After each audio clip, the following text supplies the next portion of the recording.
நீங்க இந்த வள்ளிக்கும்மி பண்ணாம போடும்போது பாத்தீங்கன்னா ஒரு தடவைக்கு 3 முறை மூச்சு இழுத்து போய் செய்தார் நன்னே நன்னன் நானே நன்னன் நானா நன்னன் நானா நானே நன்னன் நானா நன்னன் நானா நானே நன்னே நானா நானே நன்னே நானா நன்னே நானா.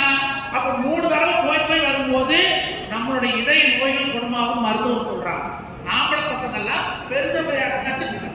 பசங்களை எப்படி வாரம் ஒருக்காக 10 நாளைக்கு ஒருக்காக வந்து கத்துக்கிட்டா முழுக்க முழுக்க இந்த எக்ஸசைஸ் போய் கட்டி வீசி நடக்கணும்ன்ற அவசியம் இல்லை. அமெரிக்காவில் ஒருக்காப்படி செல்வம் சொல்லி தமிழ்நாட்டுடைய வெளிநாட்டுடைய கொண்டு நலச்சங்கத்துடைய தலைவர் வாரத்துக்கு ஒரு தடவை இன்ஸ்டாவில ஒரு பேப்பர் கார்டு போட்டு நம்ம கவர்மெண்ட்ல பெருந்தமையாக ஆடுறாரு. அப்ப ஆடும்போது உற்சாகம் வைக்கிறார். இது நம்முடைய பாரம்பரிய கலை. தயவு செய்து உயிர் கொடுத்து சொல்லி இந்த நேரத்தை நான் சொல்லிக்கிறேன்.